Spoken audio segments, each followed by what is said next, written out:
Hi and welcome to the statistics and probability for data science and machine learning. इस session पे हम non parametric testing में काई square test और काई स्क्वायर डिस्ट्रीब्यूशन को जानेंगे। तो ये थ्योरेटिकल सेशन होगा जिसमें हम स्ट्रांगली थ्योरेटिकल कॉन्सेप्ट को जानेंगे कि काई स्क्वायर डिस्ट्रीब्यूशन क्या है, टेस्ट क्या है, कितने टाइप्स के होते हैं and so on. Next session के अंदर हम बेस्ड ऑन द टाइप्स उसकी एग्जाम्पल भी कर रहे होंगे। लिहाजा वीडियो फर्दर स्टार्ट करने से पहले बताते चलूँ कि प्रीवियसली तमाम वीडियो बड़ी इंपॉर्टेंट है जहाँ पर हमने स्टार्ट से रिलेटेड चीज़ों को डिस्कस किया हुआ है। तो आप यूट्यूब पर आने के बाद फ़ाद हुसैन सी एस सर्च करके मेरे चैनल पर आएंगे।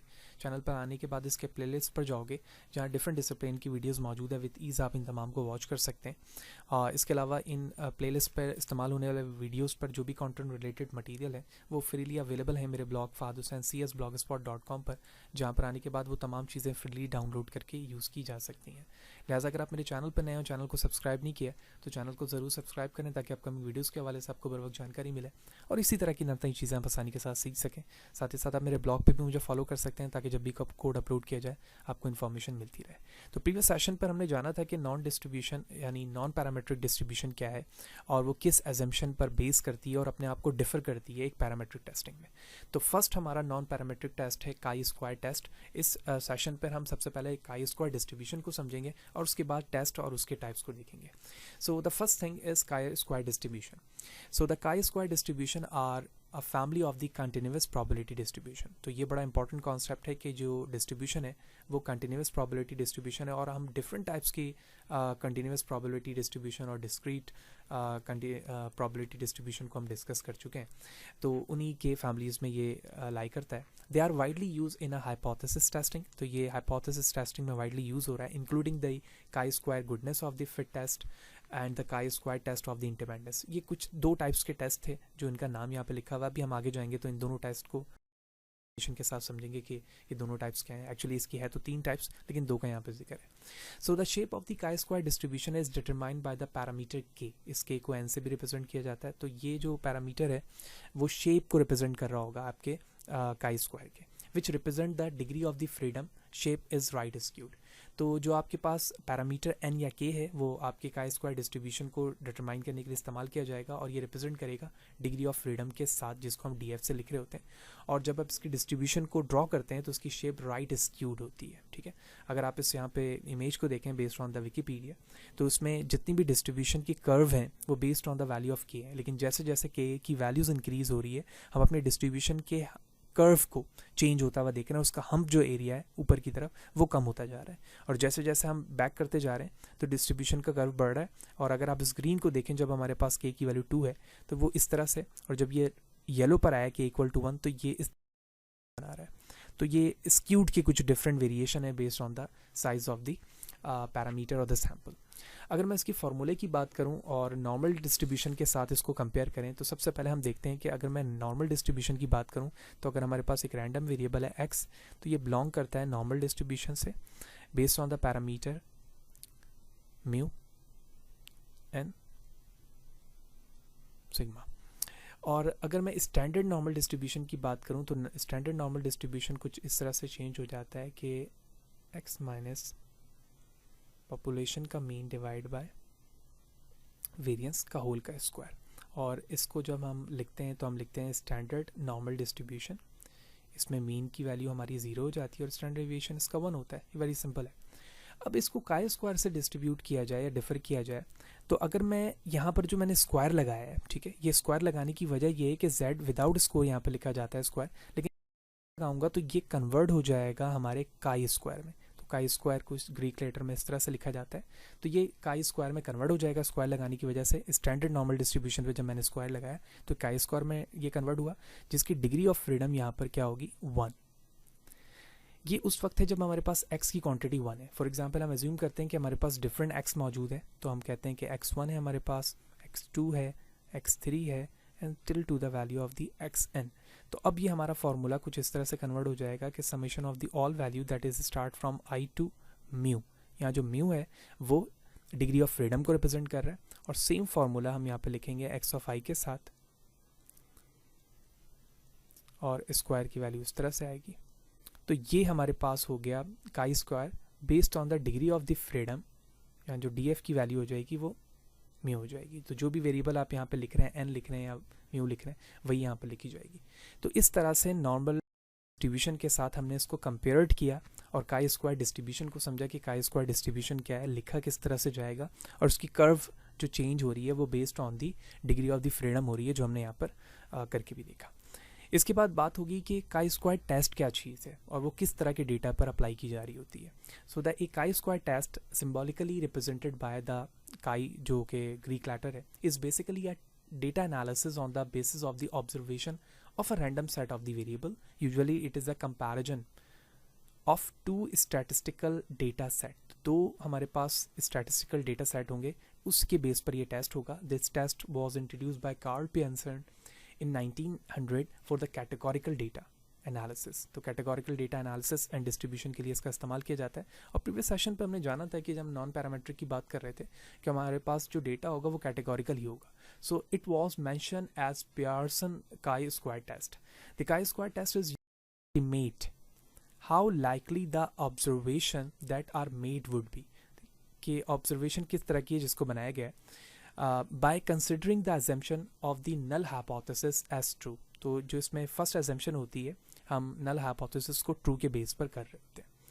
अब इनकी क्या फर्दर एजम्पशन हो सकती हैं या क्या बेसिक पॉइंट हो सकते हैं जब हम काई स्क्वायर टेस्ट को यूज़ करना शुरू करते हैं। तो सबसे पहले इसकी रिप्रेजेंटेशन की बात होती है। तो रिप्रेजेंटेशन अभी हमने देखा कि इसको ग्रीक लेटर इस तरह से काई स्क्वायर पर रिप्रेजेंट किया जाता है। सेकंड है a distribution representing the variance of one population. तो जो डिस्ट्रीब्यूशन है वो वेरिएंस के साथ रिप्रेजेंट करती है एक ही पॉपुलेशन में से। अगर हम एक वेरिएबल के साथ इसे यूज़ कर रहे हो, इसी तरह से हम चाहें तो इसे दो वेरिएबल्स के लिए भी इस्तेमाल कर सकते हैं, जो हम अपकमिंग डेज पे सेशन पे देखेंगे।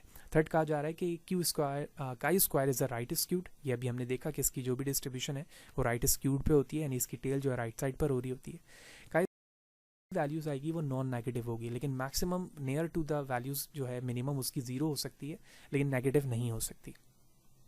काई square distribution depend on the sample size. ये हमने देखा है, सैम्पल साइज या डिग्री ऑफ द फ्रीडम पर वो बेस करती है, और यही वजह है कि जैसे जैसे सैम्पल साइज और डिग्री ऑफ फ्रीडम चेंज होगी हमारी डिस्ट्रीब्यूशन का शेप भी चेंज होगा।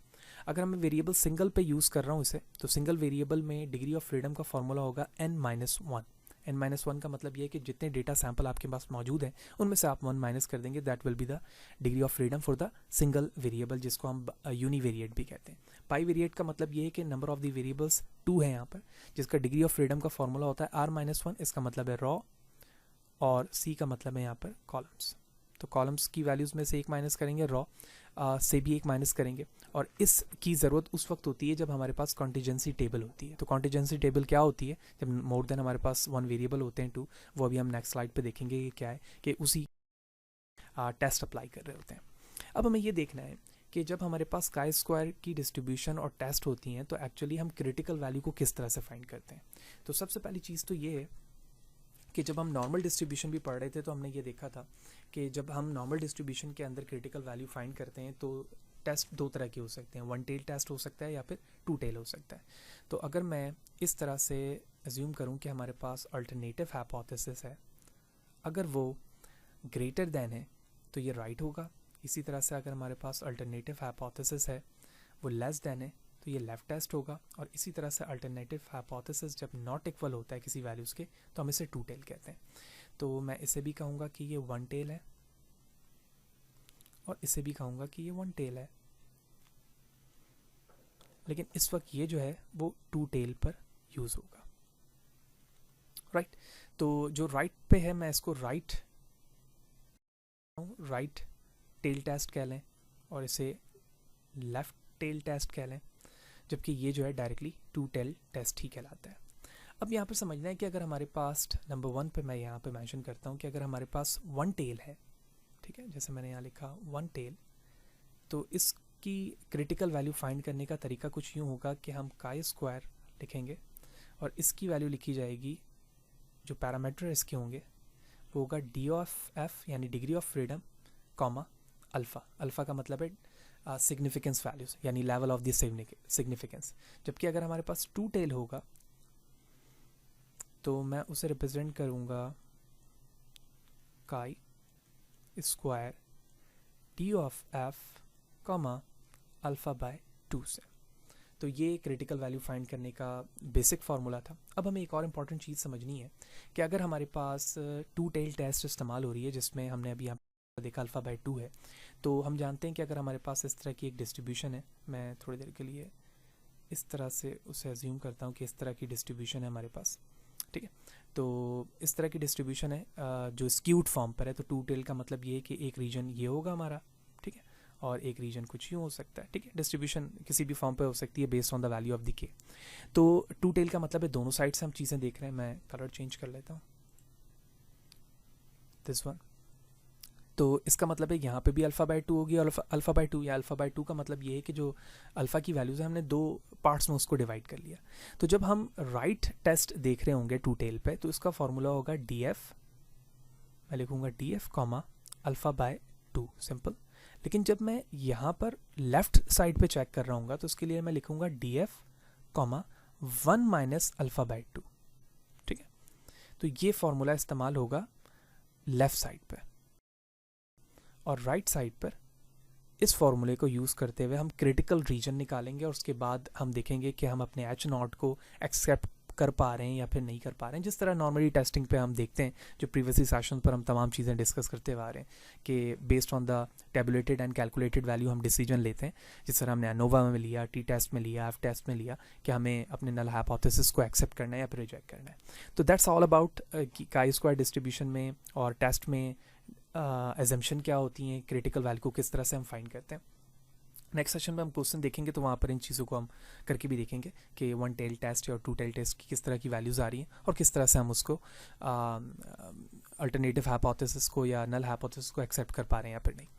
अब बात होगी काई स्क्वायर टेस्ट की टाइप्स की, ठीक है। 3 टाइप्स हैं काई स्क्वायर टेस्ट के अंदर। सबसे पहली जो टाइप्स है हमारे पास है जिसको हम गुडनेस ऑफ फिट टेस्ट कहते हैं। गुडनेस ऑफ फिट टेस्ट का मतलब ये है कि distribution of the categorical value variable single population, यानी सिंगल पॉपुलेशन में से डिस्ट्रीब्यूशन जो है वो कैटेगोरिकल वेरिएबल की होती है। इसका मतलब ये है कि फॉर एग्जांपल हमारे पास बाइक की कुछ कंपनीज़ हैं जिसमें जो बाइक की कंपनीज़ हैं वो यूनिक है, सुपर पावर है और हीरो है, और इनकी जो एनुअल सेल्स है उनकी कुछ वैल्यूज़ मौजूद है एक्स वाई एंड जेड। तो ये कैटेगोरिकल डेटा है और इन कैटेगोरिकल डेटा में से सिंगल पॉपुलेशन में से मैंने ये वैल्यूज़ ली है और इनके दरमियान हम काई स्क्वायर टेस्ट लगाकर देखना चाहते हैं कि इस कैटेगोरिकल डेटा के अंदर किस तरह की डिस्ट्रीब्यूशन मौजूद है और उनकी वैल्यूज़ या उनमें जो हाइपोथेसिस है वो इधर नल सही है या फिर अल्टरनेटिव ठीक है, ठीक है। इन चीज़ों को हम देख रहे होते हैं गुडनेस ऑफ फिट के अंदर। तो goodness of fit in simple distribution categorical variable होता है सिंगल पॉपुलेशन में से। जबकि सेकंड टाइप्स हमारे पास टेस्ट ऑफ इंडिपेंडेंस है। तो टेस्ट ऑफ इंडिपेंडेंस का मतलब ये है कॉन्टिजेंसी टेबल। कॉन्टिजेंसी टेबल का मतलब सबसे पहले तो हमें ये समझना है कि यहाँ पर जो वेरिएबल्स था वो यूनिवेरिएट था, ये मैंने मेंशन भी किया हुआ है, जबकि यहाँ पर जो है वो बाई वेरिएट है। इसका मतलब है वेरिएबल्स की क्वांटिटी यहाँ पर क्या है, 2 है। तो मैंने यहाँ पर कॉन्टिजेंसी टेबल बनाई। फॉर एग्जांपल हमारे पास कुछ यूनिवर्सिटीज़ में या किसी इंस्टीट्यूट में male student and female student हैं और हम ये चेक करना चाह रहे हैं कि जो यूनिवर्सिटी की पॉइंट है, बस है, वो कितने स्टूडेंट यूज़ करते हैं, कितने यूज़ नहीं करते हैं और कितनों ने ये जवाब नहीं दिया है कि वो यूज़ करते हैं या नहीं करते हैं। तो मैंने बताया कि मेल स्टूडेंट 60 यूज़ करते हैं, फीमेल 120, नहीं यूज़ करने वाले में 40 मेल हैं और नहीं यूज़ करने वाले में 20 फीमेल हैं, जबकि 50 मेल ने हमें आंसर नहीं दिया और 30 फीमेल ने हमें आंसर नहीं दिया। तो जब हमारे पास कॉन्टिजेंसी टेबल मौजूद होती है तो वहाँ पर भी हम काई स्क्वायर टेस्ट को इस्तेमाल कर रहे होते हैं। ये सेकंड टाइप्स है। जबकि थर्ड हमारे पास टेस्ट ऑफ दी होमोजेनिटी है। इसमें क्या है, one variable use across many population, यानी डिफरेंट पॉपुलेशन में एक ही वेरिएबल का इस्तेमाल किया जा रहा होता है। इसको हम टेस्ट ऑफ होमोजेनिटी कहते हैं। तो ये जो 3 टाइप्स अभी हमने देखे हैं, इन तीनों टाइप्स में यानी तीनों टाइप्स के अंदर हम सेम फार्मूले को इस्तेमाल करेंगे जब भी हमारे पास इससे रिलेटेड जो है वो क्वेश्चन आएंगे। क्या है वो फार्मूला?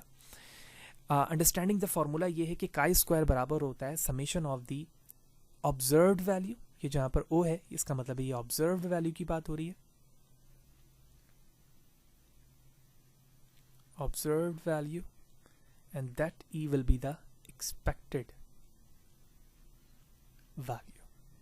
तो जो भी ऑब्जर्व्ड वैल्यू है उससे हम एक्सपेक्टेड वैल्यू को माइनस करके इसको स्क्वायर करेंगे और डिवाइड करेंगे एक्सपेक्टेड वैल्यू से, और उन तमाम का समेशन होगा।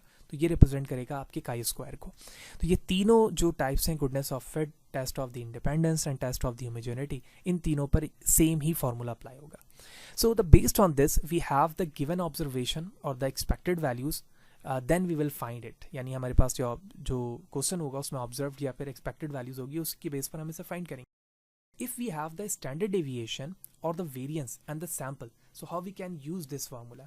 अगर हमें जो है वो पॉपुलेशन का या सैम्पल का स्टैंडर्ड डिविएशन दिया जाता है, वेरिएंस दिया जाता है और सैम्पल साइज़ दिया जाता है, तो हम इसे यूज़ नहीं कर सकते इस फार्मूले को. तो इस बेस पर जो हमारे काई स्क्वायर का जो फार्मूला है वो कन्वर्ट हो जाता है और वो बराबर हो जाता है कुछ इस तरह से कि हम लिखेंगे उसे काई स्क्वायर बराबर होता है n-1 multiply by sample variance, जिसको हम स्मॉल एस स्क्वायर से रिप्रेजेंट कर रहे हैं, डिवाइड बाय पॉपुलेशन वेरिएंस. इससे हम उसे रिप्रेजेंट करते हैं. ये हम काई स्क्वायर का फार्मूला कब यूज़ कर रहे हैं, जब हमें स्टैंडर्ड डिविएशन, वेरिएंस या सैम्पल का जो काउंट है वो दिया जा रहा होता है. इसका हमने यहाँ पर एक क्वेश्चन लिखा हुआ है, calculate the chi square test statistics for the sample 20. इसका मतलब है ये n है. इफ़ द सैम्पल वेरिएंस 5 है, इसका मतलब है कि एस स्क्वायर है. पॉपुलेशन वेरिएंस इज 8 और पॉपुलेशन वेरिएंस यहाँ पर 8 है. तो हम डायरेक्टली इस फॉर्मूले में वैल्यू को पुट करते हैं. तो मैंने लिखा n की जगह 20 minus 1 multiply by 5 whole divide by 8. तो ये वैल्यू आ गई 19 multiply by 5 divide by 8. Simplify करें तो ये हो जाएगा 95 divide by 8 and that will be approximately equal to 11.875. तो इस वक्त ये जो वैल्यू आई है 11.875, that will be the chi-square statistical test value if the values of the standard deviation, variance and sample value given in a question. ठीक है, जब हमें ये वैल्यूज़ गिवन होंगी तो हम इस फॉर्मूले को यूज़ करेंगे. ऐसा भी मुमकिन है कि जहाँ पर हमें सैम्पल वेरिएंस गिवन है वहाँ पर सैम्पल का स्टैंडर्ड डिविएशन मौजूद हो. तो स्टैंडर्ड डिविएशन जब मौजूद होगा तो सैम्पल इसी को मैं अगर कहता हूँ कि ये सैम्पल स्टैंडर्ड डिविएशन है, तो यहाँ पर 5 की जगह मैं क्या करूँगा, इसका स्क्वायर ले लूँगा इस तरह से. ठीक है, अगर ये सैम्पल का स्टैंडर्ड डिविएशन हो तो जब मैं इसका स्क्वायर करूँगा तो ये वेरिएंस बन जाएगा और उस बेस पर हम सेम फार्मूले को यूज़ करेंगे. तो इस तरह से इस सेशन पे हमने देखा कि काई स्क्वायर डिस्ट्रीब्यूशन क्या है, काई स्क्वायर टेस्ट क्या है, उनके कौन कौन से टाइप्स हैं, फार्मूला क्या है और फार्मूले की वेरिएशन भी देखी. नेक्स्ट सेशन पे जाएंगे तो हम देखेंगे कि गुडनेस ऑफ टेस्ट के क्वेश्चन किस तरह से आते हैं, उन्हें कैसे सॉल्व किया जाता है, टेस्ट ऑफ इंडिपेंडेंस के कैसे आ सकते हैं, टेस्ट ऑफ होमोजेनिटी के कैसे आ सकते हैं, उसे कैसे सॉल्व किया जाएगा. होपफुली सारी चीज़ें क्लियर होंगी. फिर भी कोई सवाल है, कोई चीज़ अगर समझ में नहीं है कमेंट सेक्शन पर ज़रूर पूछें. कोशिश करूँगा इस हवाले से आपको बर वक्त जवाब दे सकूँ. वीडियो अच्छी लगी तो लाइक करें, ज़्यादा लोगों को शेयर करें. नेक्स्ट सेशन पे जाएंगे तो फर्दर चीज़ें हम डिस्कस करेंगे. तो इसी तरह से जुड़े रहें ताकि जब भी कोड आप अपलोड किया जा रहा हो मेरे ब्लॉग पर या वीडियो चैनल पर तो आपको इन्फॉर्मेशन मिलती रहे. सी यू देयर.